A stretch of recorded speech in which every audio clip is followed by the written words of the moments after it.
La France à vos côtés, comme chaque matin, on est là pour vous défendre, vous soutenir sur des combats, des idées.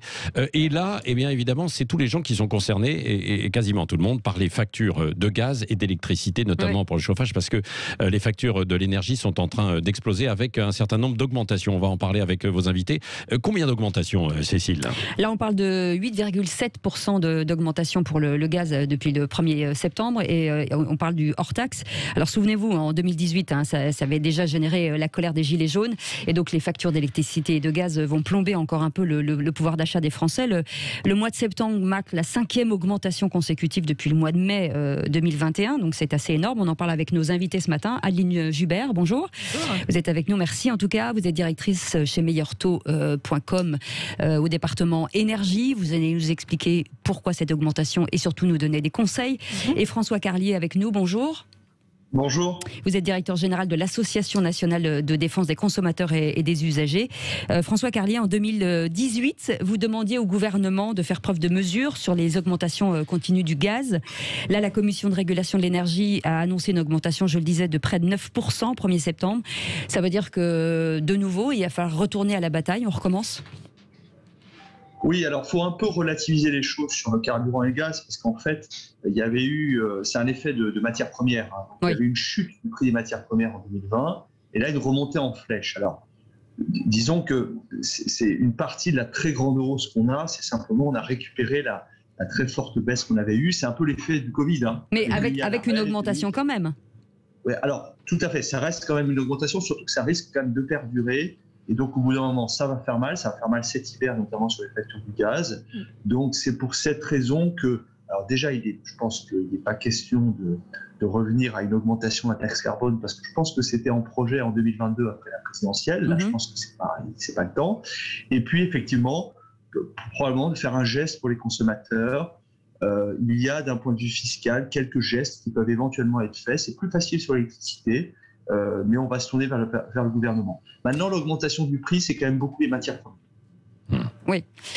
François Carlier, là, justement, la proportion de ménages qui rencontrent aujourd'hui en plus des difficultés à payer leurs factures, elle est de l'ordre aujourd'hui de 18% en 2020, alors qu'elle était, il y a quelques années, de 10%. Donc ça veut dire que c'est quand même un taux alarmant. Oui, parce qu'en plus, l'économie du Covid a créé probablement des inégalités. Et ce que je voulais dire, c'est que d'ailleurs, ce qu'a bien montré l'année 2018 avec la crise des Gilets jaunes, c'est qu'il y a les personnes, mettons les 15% de la population qui ont vraiment du mal à payer leurs factures, oui. Voilà, c'est à ceux-là qu'on pense d'abord. Mais il y a plus généralement, ça provoque un vrai problème de pouvoir d'achat pour plein de gens. Ça devient aussi un vrai problème de classe moyenne. Et c'est pour ça que le gouvernement qui va faire un geste probablement sur le chèque énergie, c'est-à-dire sur à peu près ces 15% de la population, d'abord le geste sera trop faible, et ensuite il faut bien comprendre que c'est aussi un problème pour la classe moyenne, c'est un problème général de pouvoir d'achat. Adeline Jubert, augmentation du gaz, donc on l'a dit, de près de 9%. Comment on explique justement cette augmentation ? Parce qu'on a besoin de comprendre aussi. Alors, comme le disait votre précédent intervenant, François Carlier, là, François Carlier, tout à fait, c'est effectivement une histoire de marché. C'est le principe de l'offre et de la demande. On apprend ça en économie. Quand il y a moins d'offres et plus de demandes, forcément, les prix augmentent. Donc, ça veut dire que les industries reprennent la marche classique. Exactement. C'est un effet post-Covid. L'économie reprend. Les industries reprennent aussi, la consommation augmente, les besoins sont plus importants. Il faut savoir qu'on importe la plus grosse partie de notre gaz notamment.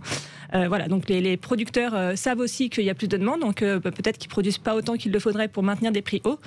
Et donc c'est aussi ça qui explique la hausse des tarifs. On va revenir avec vous pour avoir quelques conseils pour réduire les factures. François Carlier, on est en période d'élection présidentielle. Est-ce que vous seriez capable, enfin en tout cas vous auriez envie de demander au gouvernement le gel des taxes, parce que on ne se rend pas compte, mais les taxes sur les taxes, ça devient assez lourd sur la facture aussi.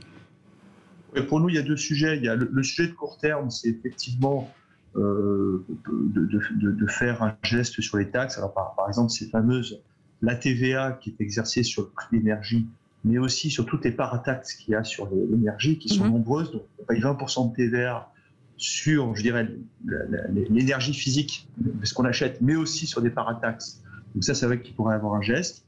Et puis, je pense qu'on en parlera en janvier, parce qu'en janvier, il va y avoir une méga augmentation du prix de l'électricité en janvier, de l'ordre, à mon avis, de 7-8%. C'est-à-dire en plus de celle-ci, c'est-à-dire qu'on augmente encore de 7%. Mais pour l'électricité. Et là, nous, on ose franchement le dire, on l'a déjà dit, hein, c'est que le bilan de l'ouverture du marché de l'électricité, le bilan de la concurrence n'est pas bon. Il y a plein de domaines où on supporte la concurrence à assez élevé, mais celui-là, on pense que l'ouverture à la concurrence n'était pas adéquate. Et c'est comme on est à la croisée des chemins sur le secteur de l'électricité, la réforme Hercule a été abandonnée. Mais ça veut dire qu'il faudrait revenir sur le monopole, justement, d'EDF, par exemple ? Tout comme ça existe dans plein d'États américains et dans plein de provinces canadiennes, comme au Québec, par exemple. En tout cas, c'est un vrai sujet de présidentiel, je dirais un vrai sujet de politique au sens noble du terme. Est-ce que finalement, on n'a pas fait une erreur sur ce secteur de l'électricité ? Alors, François Carlier, avant de voir les solutions aussi avec Adeline Judbert, là, avec Cécile dans un instant, ce que je voudrais que vous nous disiez, parce que là tout à l'heure vous avez dit, bon, là c'est une augmentation, mais qui compense un petit peu aussi en fait à un moment donné une baisse. Hein. Donc, moi je suis basique, je voudrais savoir en fait sur 5 ans, est-ce que ça a vraiment augmenté en fait la facture de gaz et d'électricité, ou est-ce qu'on est à peu près au même niveau ? Alors, j'avais dit ça pour le carburant et le gaz, parce que pour le coup, l'électricité, ça augmente de façon très constante, il n'y a quasiment jamais de baisse. Les hausses sont moins spectaculaires, mais il n'y a pas de baisse. Donc, pour le coup, il y a une augmentation très très tangible de l'électricité. Depuis 10 ans, ça a d'abord été à cause des taxes, beaucoup augmenté, c'est pour ça qu'on peut les baisser. Et depuis 2-3 ans, c'est l'effet de la concurrence qui en fait fait monter les prix. Pour le gaz et le carburant, pour vous situer, on était à peu près au même prix en 2019 qu'on ne l'était cet été sur le prix du gaz. Donc je dirais que jusqu'à cet été, on avait à peu près récupéré la baisse qu'il y a eu en 2020. Maintenant, le problème, c'est que ça continue de croître et donc on va dépasser 2019. Je crois que ça va être un peu pareil pour les carburants.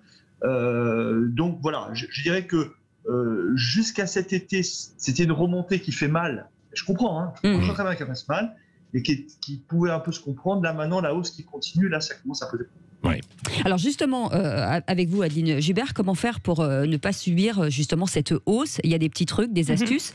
Déjà, ce que peu de gens savent. Je note. Hein. Et grâce à vous, j'en ai fait les frais.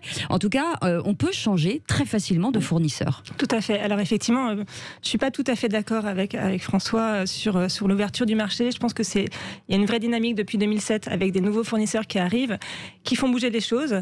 Alors peut-être plus lentement, peut-être pas forcément de manière très ordonnée au début, mais aujourd'hui ça se construit. Mais qui ne sont pas assez puissants aujourd'hui pour pouvoir faire bouger les choses. Alors, malgré tout, aujourd'hui, ces fournisseurs, alors sans rentrer dans trop de techniques, en gros, ils achètent une partie de leur énergie chez les deux anciens monopoles, EDF et anciennement GDF, donc maintenant Engie.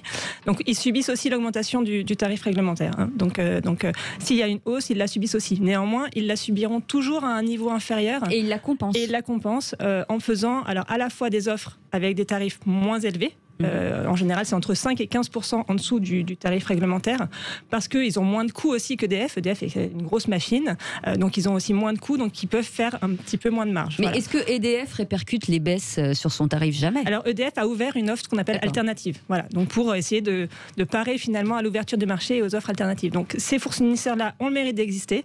Alors, la difficulté aujourd'hui, c'est que les Français savent assez peu qu'ils peuvent changer de fournisseur et que c'est super simple. Et surtout qu'il n'y a rien à faire. Et qu'il n'y a rien à faire. Il n'y a pas d'intervention, il n'y a pas besoin que quelqu'un vienne intervenir sur votre compteur, il n'y a pas de coupure, il n'y a pas besoin de résilier votre ancien contrat, c'est votre nouveau fournisseur qui s'en occupe, il n'y a pas de frais de résiliation, il n'y a pas d'engagement. C'est immédiat. C'est immédiat, voilà. Donc c'est vraiment quelque chose qu'il faut faire connaître et c'est le travail aussi des fournisseurs.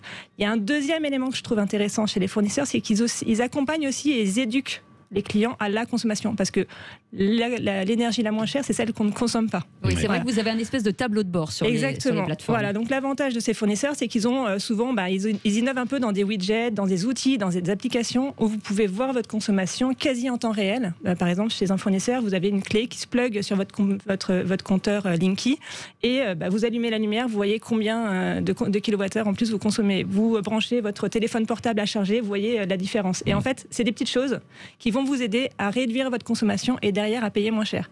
On se rend pas compte, mais souvent j'utilise cet exemple parce que c'est assez parlant. Quand on fait bouillir de l'eau dans une bouilloire électrique, on a souvent tendance à mettre quasiment l'intégralité de la bouilloire. Ouais. Simplement, ça consomme énormément. Si vous mettez juste l'équivalent de votre tasse, vous allez réduire votre consommation d'énergie. Si vous avez un chauffe-eau électrique pour votre ballon d'eau chaude, quand vous partez en vacances, débranchez-le, parce que ça sert à rien de vous faire chauffer en permanence, vous n'êtes pas là, donc ça ne sert absolument à rien. Donc il y a plein de petites astuces comme ça, et certains fournisseurs alternatifs proposent aussi des offres qui sont adaptées à votre consommation. Vous avez des heures super creuses pour les gens qui vraiment ont la moyen, qui habitent une maison, qui sont à la campagne, qui n'ont pas de problématique de bruit la nuit, ou qui par exemple ont une voiture électrique. C'est très important d'avoir un système qui la nuit vous permet de vraiment chauffer et recharger votre voiture. Vous avez des offres sur le week-end, vous avez des offres beaux jours quand vous avez des maisons de vacances. Voilà, ces fournisseurs-là. Et donc il faut regarder, il faut checker, il faut se renseigner. François Carlier, allez-y. Oui, François Carlier. Oui. Juste, ce que vous dites, madame, est vrai pour le gaz. Maintenant, pour l'électricité, les Français doivent savoir une chose. Quand le prix de l'électricité va augmenter de 6 ou 7% en janvier, c'est pas parce que les coûts d'EDF augmentent de 6%. Les coûts d'EDF, ils vont augmenter de quoi? De à peine 2%.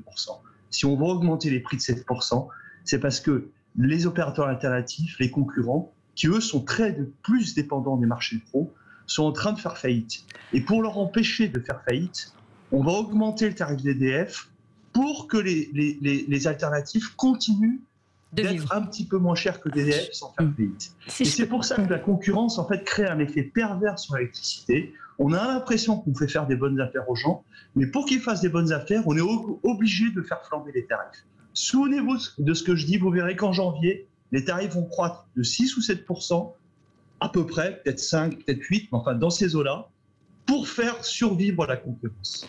Et ça, il faut le dire. C'est vraiment un coup de gueule que je trouve. Le dernier mot. Si je peux juste tempérer ce que vous dites, pour une part, vous avez raison, mais il y a une grosse partie des augmentations qui est liée aussi à la maintenance, aux investissements, notamment liés à la transition énergétique, qui font augmenter les prix. Voilà. Donc je pense que l'ouverture du marché, c'est un peu comme toutes les ouvertures, ça a un effet quand même positif. En tout cas, ce qui est important, et ce qu'on retient de ce que vous avez dit, c'est qu'il faut être extrêmement vigilant par rapport en fait à ses factures et sa consommation, et bien y regarder, parce que comme vous le disiez, François Carlier, ça va de nouveau en fait flamber. Quoi. Il faut regarder on ne se rend tout pas ça. toujours compte qu'on dépense de l'électricité parfois pour rien. Merci beaucoup d'avoir été avec nous. En tout cas, Adeline Jubert, directrice chez meilleurtaux.com au pôle énergie, et vous, François Carlier, directeur général de l'Association nationale de défense des consommateurs et des usagers. Là, vous pouvez bien entendu aller sur les deux sites si vous avez besoin d'informations, et ils vous aideront bien sûr à gérer vos problèmes d'énergie. En attendant, on se retrouve nous demain matin, Patrick.